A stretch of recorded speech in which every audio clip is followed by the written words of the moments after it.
He was only 5'5", but over 241 men would die by his hands by the end of World War II. And that would lead to him being the most decorated American warrior ever with over 33 medals. But medals aside, he is arguably one of the most elite warriors of the modern combat era, if not all of humanity. After the war, he would spend 21 years of his life acting in the limelights of Hollywood. He would mainly star in Western movies, but his most notorious and most legendary movie ever was that and one about himself known as To Hell and Back. The movie itself showcased his legendary actions throughout the war, and some of these things were as great as Lieutenant Ronald Spears' run through the Foy during the Battle of the Bulge that was shown in the HBO series Band of Brothers. A man who was probably never a boy other than for his looks, and you have probably been screaming his name at the top of your lungs right now this entire time that I've hyped him up. He is the legendary American warrior known as Audie Murphy.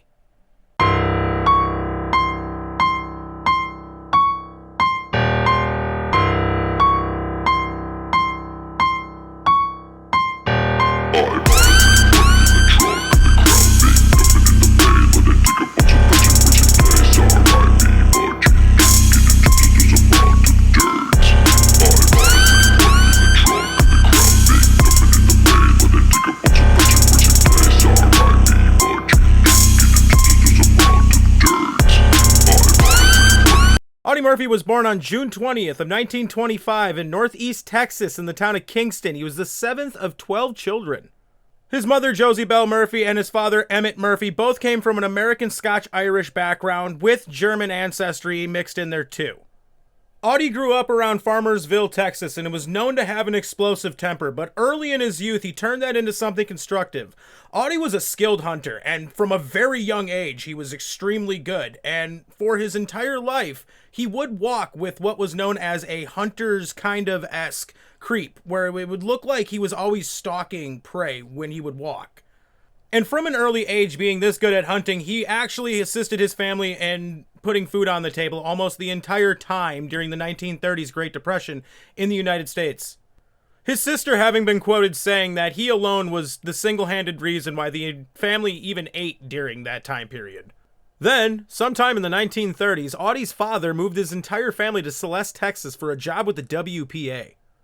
His father had his whole family move into a shack, but it had electricity and it had a school nearby, and this would be the first time that Audie Murphy would be attending school.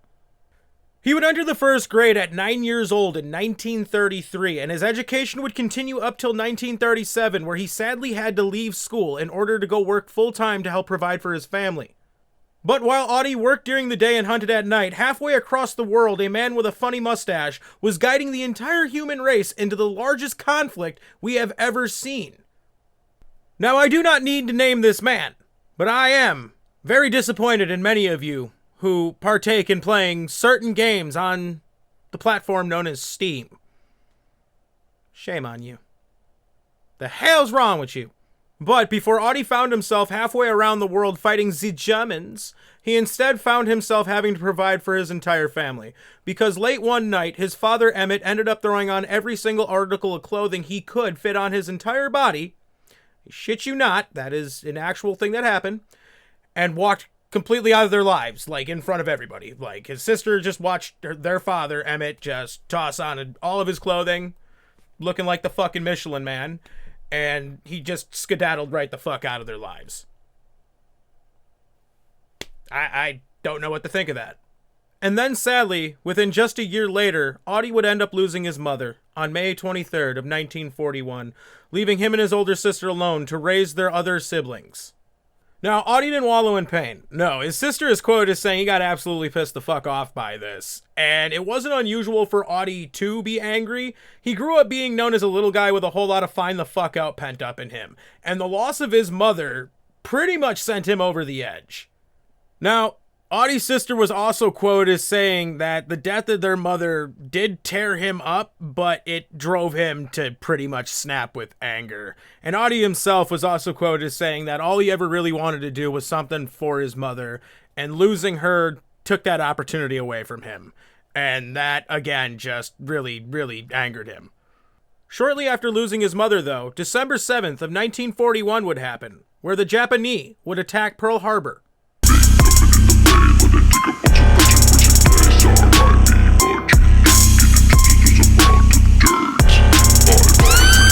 Now, upon finding out that the Japanese had attacked Pearl Harbor and the United States, Audie was out on a double date with 2 women and his friend.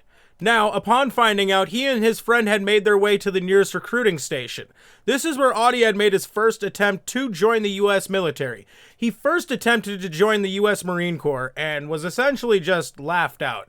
Now, Audie himself wasn't that big of a guy, being only 5'5" and around 130 some odd pounds at this time. So the Marines that were there really didn't feel that he was big enough to be a Marine. So he then made his way over to the U.S. Army, that then discovered he was only 17 at the time, so he couldn't enlist yet. But they did tell him that once he turned 18 to immediately make his way back over to the recruiting station, and he could enlist within the U.S. military at that time, within the branch of the U.S. Army. On June 30th, just 10 days after Audie's birthday, he enlisted in the United States Army. Then, on July 9th, just 10 days later, with a lunch packed by his sister and a kick in the shin from one of his little brothers, Audie got on a bus for Dallas, Texas, and began the journey that would lead him around the world. Audie began his training and almost immediately stood out for being almost completely built differently compared to his peers around him. In true little guy fashion, Audie was completely well-versed in the ways of the blade and received an expert rating with the bayonet as well as a marksman's badge. On February 8th of 1943, Audie completed his training and was immediately loaded up onto a troop transport ship called the Hawaiian Skipper. Audie was packed onto this ship with around 7,000 other soldiers, whom were all being sent to Casablanca, French Morocco. One of the guys that Audie was sailing over with on the ship was quoted writing down, "We have around 7,000 guys on this ship in really high seas. Everyone is sick, including Murr."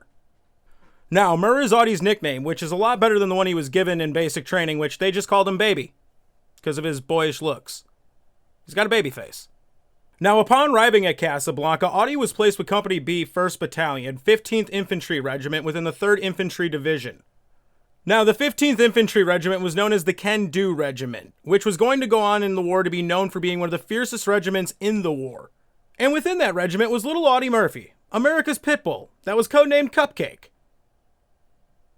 But combat in Africa was not meant for Audie, since on May 13th, the Jerrys tossed the towel in and Audie's division was put in charge of all of the prisoners. During this time period, Audie's division would also be training for the Allied invasion of Sicily. Now, Audie was a platoon messenger within his division in Arzew, Algeria. Now, his small size and his great stamina just made him absolutely perfect for this. Now, Audie was mainly perfect for this position because of how small he was. Being 5'5", he was a motherfucker to try to hit while he was in a dead sprint. And this is just something for modern combat, where you don't really want to be a big guy in modern combat. The bigger you are, the bigger of a target you are. The smaller you are, the smaller of a target you are. Smaller guys can get, low and prone way quicker than a big guy. And they can hide behind way more objects than a bigger guy. Boom shakalaka, we call that big ups to the little mans.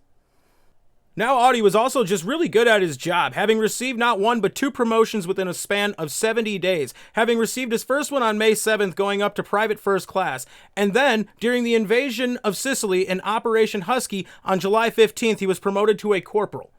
And speaking of Operation Husky began on July 9th of 1943.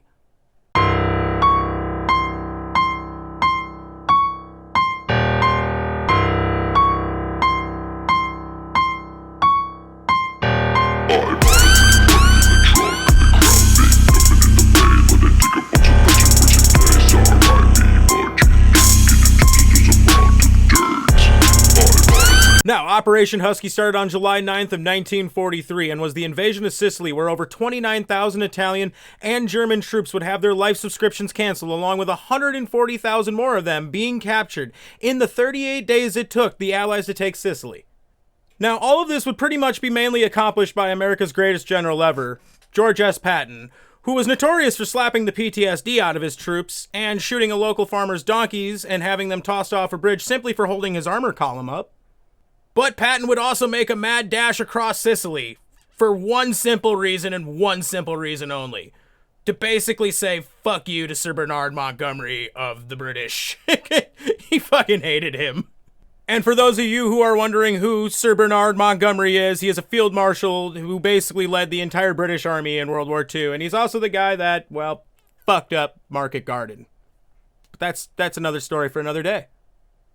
During the course of the invasion of Sicily, the Americans would lose 2,237 men and 6,544 wounded, while the British themselves would suffer 2,721 KIA and also suffering 12,843 casualties or captured.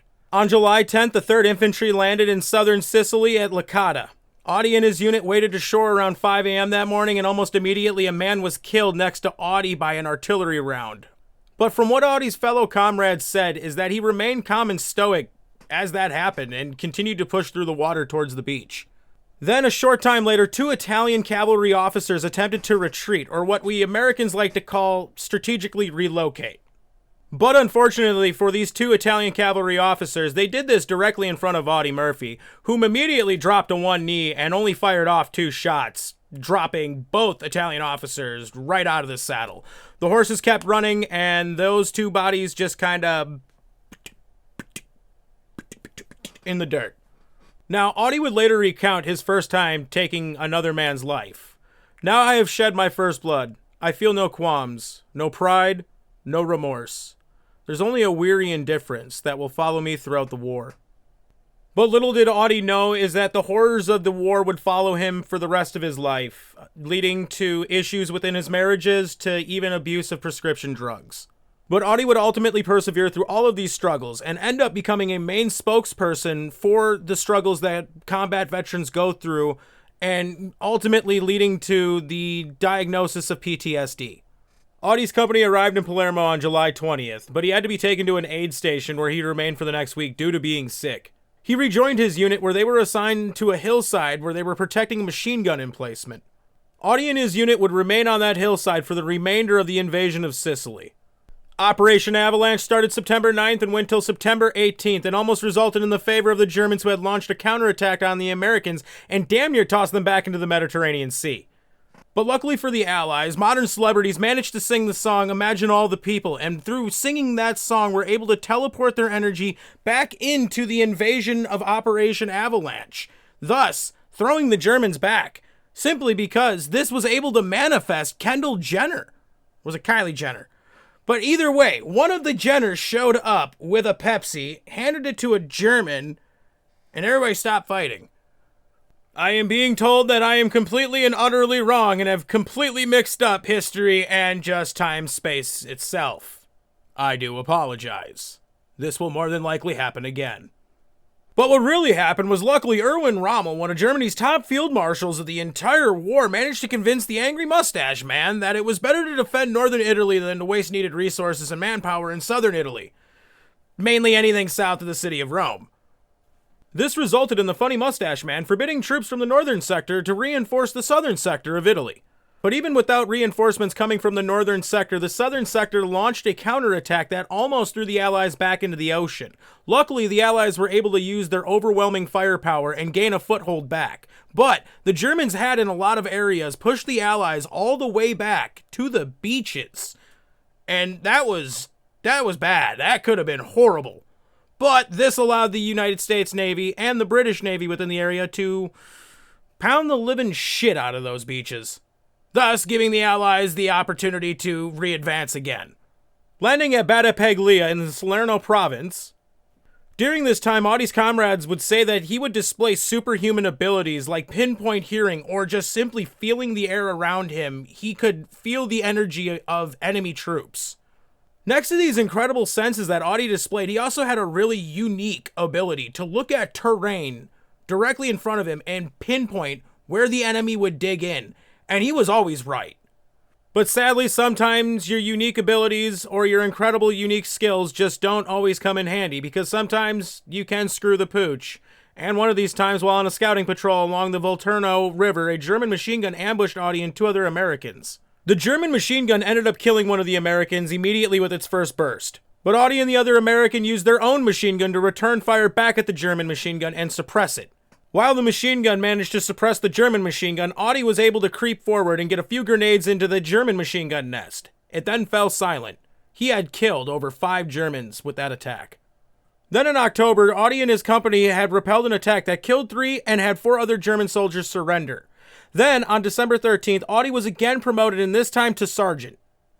He then did a 360 and was immediately promoted to Staff Sergeant Audie Murphy in January. But since his arrival in North Africa in February of 1943, Audie had gone from a private to a Staff Sergeant in 11 months. But unfortunately for Audie, he was hospitalized in Naples, Italy on January 21st with malaria, which is wild as fuck to me that he managed to get nailed by a skeeter in January.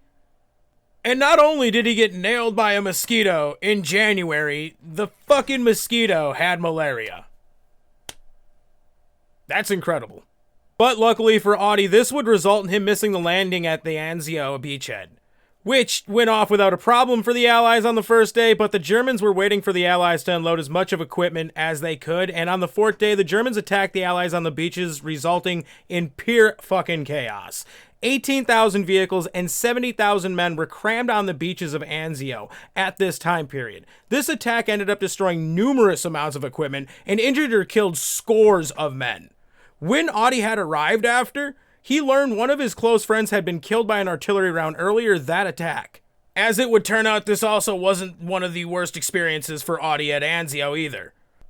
Because after the fall of Rome, he got to go to one of, if not the most important cities in the history of humanity. And upon arrival, he looked around the place and said,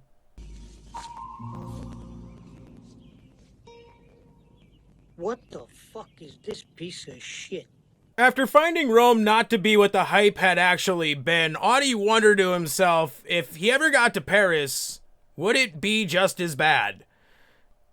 Little does Audie know that Paris is also one of those locations in the world that has almost 1,000 years of human excrement soaked into the ground. There's a reason why the French love the smell of onions. It's the only thing that overwhelms the smell of their ancestors. Getting back to the story, while fighting at Anzio, Audie and his men would destroy a German tank by immobilizing the tank. Then Audie himself got close enough to the German tank and fired a few rifle grenades into it, tanking it out. Now, horrible puns aside, Audie would receive a Bronze Star for doing this. Audie and his unit would also regularly do patrols where they would attempt to capture the Germans alive. But while out on one of these patrols, Audie was unfortunately wounded. He was struck by a mosquito that carried malaria, and Audie was yet again down. Seems the only thing that can bring a giant slayer down is yet another giant slayer. While recovering, Audie would receive more citations and awards, including his combat infantry badge along with the bronze oak and leaf cluster being added to his Bronze Star. Landing at Yellow Beach, south of Saint-Tropez, France, Audie made sure not only to wear his Versace boxers, but along to call an ambulance for the enemy that laid ahead of him. Audie and his men advanced off the beach without issue and reached a forest where Audie thought to himself, this would be a pretty damn good place to place a machine gun nest. Well, the Germans at that moment let Audie know that they also thought it was a good location for some machine guns and let a few bursts out at him and his men. Audie had then ordered his MG squad to push up and lay suppressive fire onto the German MG nests, but his MG crew said, no. Audie didn't even bother arguing with them and instead took the ammo and the machine gun off the men and began charging ahead. His buddy, Laddie Tipton, then followed him up the hill, and they both worked together to clear their way through the Germans. Towards the end of the fight, 2 Germans appeared to have surrendered, and Audie's bud, Laddie, having thought that the fighting was over, went to take these 2 guys in, but when he walked out from behind cover, he was ripped into by a burst of MG fire from a German that was hiding in a house nearby. Laddie then fell back down and pretty much landed directly in Audie's arms, and then moments later, died. And then Audie just completely went absolutely fucking apeshit. Audie then charged out, attacking the 19 Germans that were still left in and around the house. During this charge, Audie had tossed out a few grenades, and a few of them had actually landed in the bunker that had Germans directly in front of him. Audie then jumped into that bunker once he got to it, and took a German MG-42. Lord Jeebus, we are gathered here today to witness a man do what his forefathers have come before him and done with trench guns. Only this time he shall use the enemy's legendary weapon, the MG-42. That is correct, Lord Jeebus. He's gonna mag dump into Jerry at point blank range. Audie then charged ahead to another German bunker where the occupants of it were completely unsuspecting and had no idea that a teeny little 5-foot-tall American with an MG-42 the size of him was sprinting dead at them. And as soon as he arrived, he stood over the bunker and completely mag dumped into it. Now, Audie has made some quotes describing what it's like when one of the fastest MGs ever releases onto a meaty object that is directly in front of it. But most of us have been on the internet long enough to have seen that carnage with our own eyes already, so there's no need to describe that or show it. But Audie didn't just stop there. Oh no, Audie kept running and ran right into another group of Germans that were directly in front of him, and when they turned around and looked at him, he just fucking laid into them again at point blank range with an MG-42. Now, upon seeing a 5'5", 130-pound American foaming at the mouth, wielding one of their MGs, the remaining 11 Germans all looked at each other and discussed whether or not fucking Mini Batman had just wasted 8 of their buds right there before their eyes.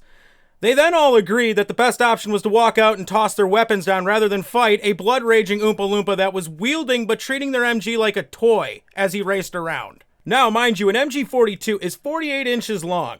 That is 4 bald eagles for you, my fellow Americans. Now, Audie is only 5'5", which means he only has 17 inches on the MG-42 itself. And to add to it, the MG itself weighs 25.5 pounds without a drum attached to it.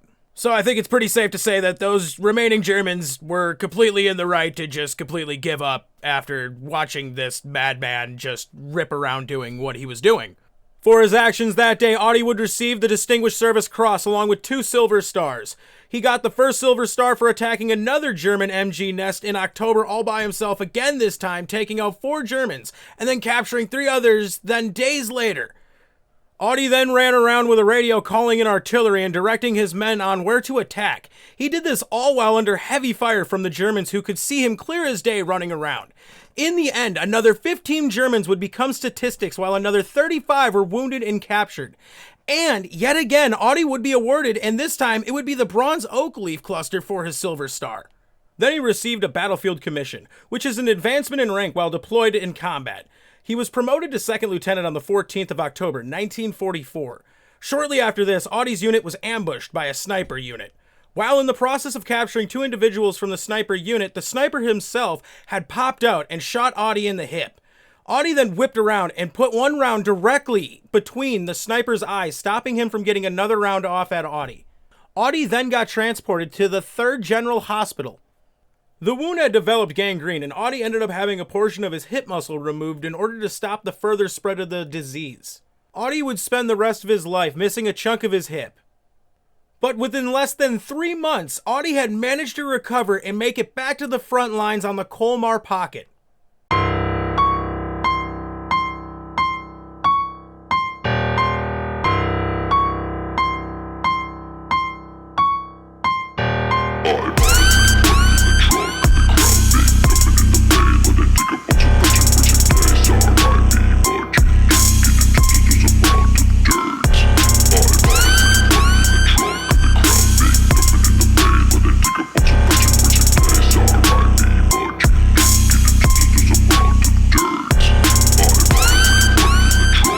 On January 24th of 1945, Audie's unit moved towards the town of Holzer. The fighting lasted over a few days, and on the 26th, the Germans launched a counterattack and hit what was remaining of Audie's unit, which was down to around 30 men. Audie had then ordered his men to begin to strategically relocate further away from the German counterattack, and during this process, an American M10 tank destroyer was hit and knocked out. Audie had wasted little time and made his way up the tank, and once he had reached the 50 cal machine gun that was on its turret, he began to let that sucker eat. Within his first few bursts, he had scored multiple hits on advancing Germans that were coming directly towards him and his men that were now strategically repositioned behind him, because Americans don't retreat. We're too smart to retreat.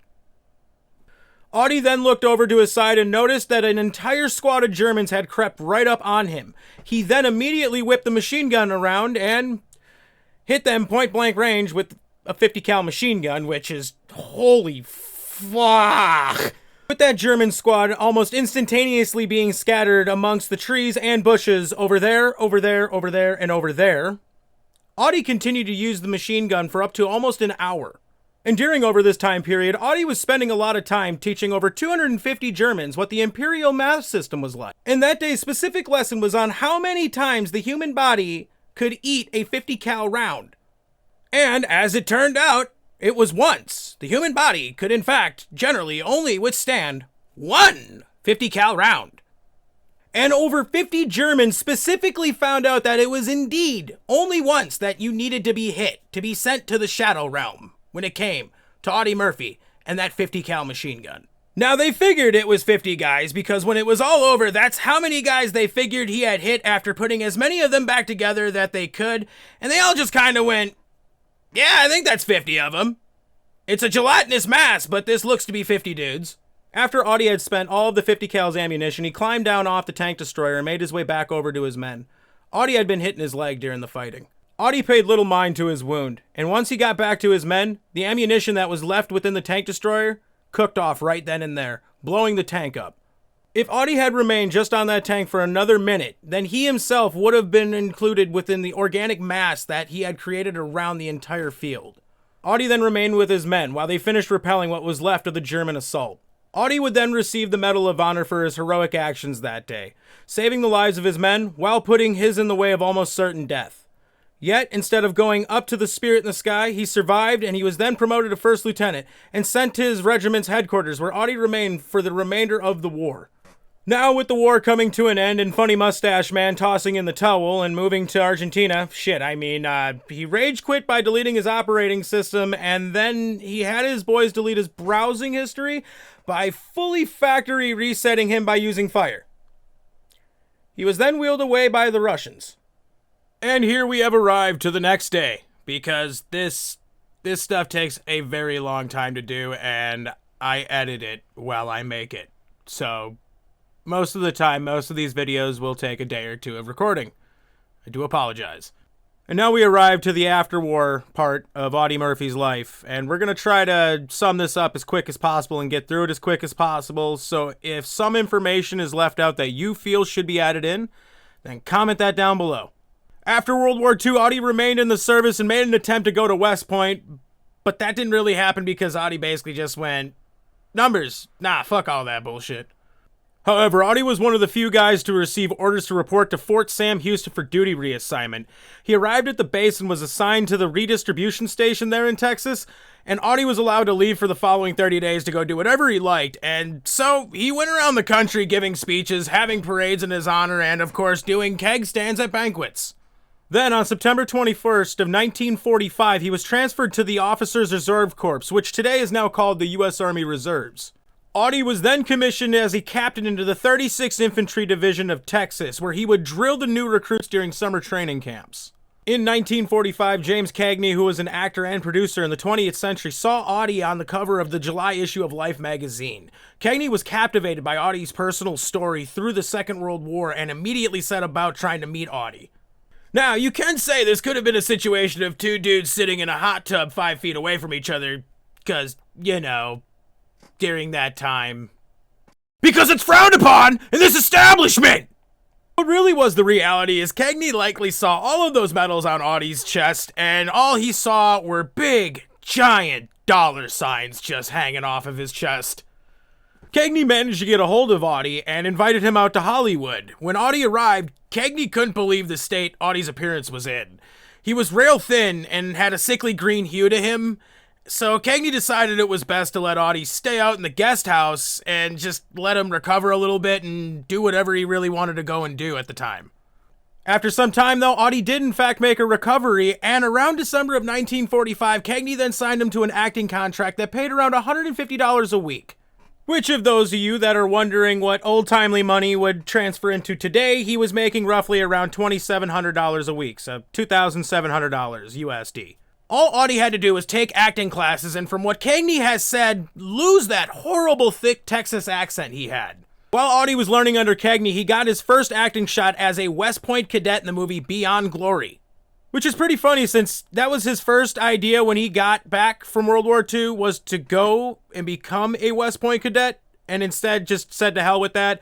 And then his first ever gig acting is as a West Point cadet. Now, in 1947, Cagney and Murphy went separate ways, and it's not really agreed on why this happened. Some say there was a disagreement between Audie and Cagney, while others say that Cagney's production team just wasn't doing that hot at the time, so they had to let Audie go. Audie wouldn't act again for some time, staying in a gym of all places in Hollywood. He would then meet David Speck McClure, who was also a veteran of World War II and a writer, and together Audie and Speck would write the book To Hell and Back.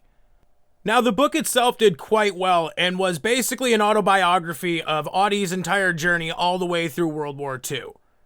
But McClure did not stop there helping Audie out. He also helped him get a few acting gigs at the time and helped him move out of the gym. Now, all while this was happening, Audie had been dealing with PTSD, and at the time they called it shell shock. Now, in 1947, in June, he was diagnosed with it. Audie had been suffering from reoccurring nightmares, headaches, and sickness, and because of the reoccurring nightmares, he couldn't sleep, so he ended up taking a lot of sleeping pills to allow him to get a good night's sleep, but ultimately ended up becoming addicted to them. But all that would change in the 1960s when Audie admitted to himself that he had a problem. He would then lock himself away in a hotel room for a week and instantaneously quit every substance he was on cold turkey. And he would never do anything again. He would walk away ultimately clean. After dealing with his substance abuse problems, Audie would ultimately come out to the public and talk about his PTSD issues. That would also bring light to just combat veterans in general during Vietnam and Korea coming home with severe PTSD. But let's backpedal now back to his earlier days. In the 1940s, Audie was dating actress Wanda Hendricks, and she had gotten herself a talent agent, and she had also gotten that talent agent to get Audie a few roles, like his first ever leading role in 1945, the film that was known as Bad Boy. Now, Audie wasn't supposed to star in this movie, no, but the investors that were backing the movie demanded that Audie be the lead actor in the movie itself, thinking it would lead to better reviews and overall more people wanting to see it, having a American war hero and Medal of Honor recipient being the front guy of the entire movie. Well, with that happening, money talks, so the production company caved and Audie got his first ever lead role. Now, I was unable to find any information on the movie's reviews, let alone on how much money it even made at the box office. But I was able to find the budget for it, which was $375,000 back then, which in today's magical currency is $4.7 million, which you couldn't design a toaster on that budget today. You'd have to go straight to Shark Tank and then get called an asshole by Mark Cuban, or even worse, the bald guy. You're an... Get the... out of here. Oh! Universal Studios wasted no time and snatched Audie up, giving him a contract of 7 years where he would be paid over $2,500 a week. Audie did a few movies with them, but then he would be sent on over to MGM Studios, where he would go on to be in the lead role of the book-turned-movie, The Red Badge of Courage. A depiction of a Union regiment that gets into a few tussles with old Johnny Reb.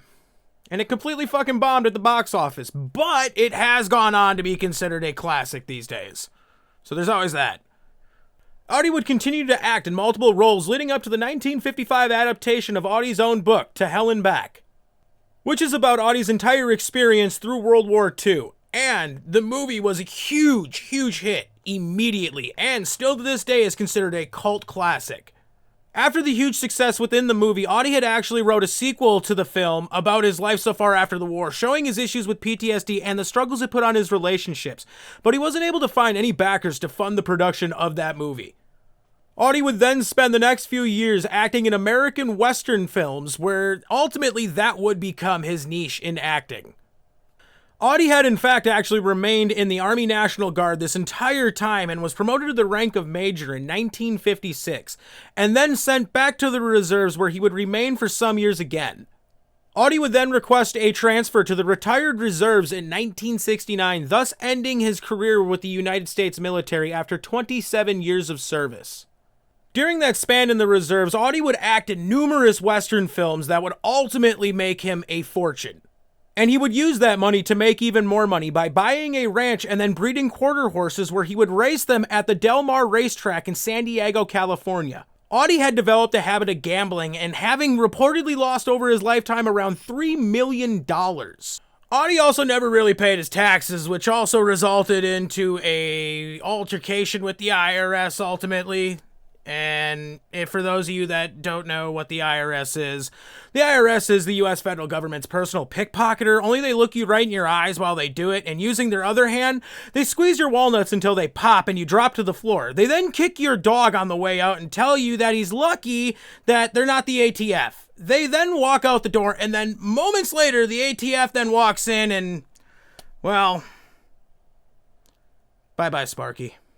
Audie was also known to have a bit of a temper, having gotten into several altercations with people, and one time was accused of trying to shoot his dog trainer in the 1970s during an altercation, but he was found innocent of these accusations. Now we come to the sad end of Audie's incredible journey through life. Audie had a love for flying, and he also owned a few private planes. On May 28th of 1971, Audie was a passenger on an Aero Commander 680 when the plane collided into the side of a mountain near Roanoke, Virginia. Audie, the pilot, and 4 others all lost their lives that day. The crash happened because at the time there had been a storm going on that had caused almost zero visibility. Audie would be laid to rest at Arlington National Cemetery with full military honors on May 28th of 1971, ending the incredible journey that Audie had gone on. Audie still to this day is the most decorated American veteran to have ever served in the United States military. He is also regarded as the most, if not the best, American warrior that has ever lived. Nobody has come close to the feats that Audie Murphy had single-handedly managed to achieve throughout his entire journey through fighting in World War II. From North Africa to northern portions of France, Audie Murphy accomplished things that no man had ever done prior to him. And with that comes the end of the video, which I thank you for watching this all the way to the end. Or if you're just listening to it in the background, that's just as good. I love that. I mean, I do put a little work into these edits. Maybe pop out, give it a little look-see every now and then. I would recommend giving me a follow on TikTok, and it's the same name. Also on Instagram. Maybe one day I'll go to Facebook. But in regards to TikTok, I guess it doesn't really matter, because more than likely you're watching this coming from TikTok, because TikTok has literally declared a war on content creators where nobody's allowed views right now unless you're making like edits and whatnot. So we have found a new home here on the YouTubes. We shall remain on the YouTubes. The YouTubes shall blessed thee, and I shall blessed all of thee with content here. Do you like the merchandise? You can get that at bonfire.com. Looking up Space Dorito Guy, Republic merch, or Space Wendigo. It'll be down there. And with that being said, adios. Y'all have a good one. Stay safe in these trying times of biblical snowstorms that are going on outside.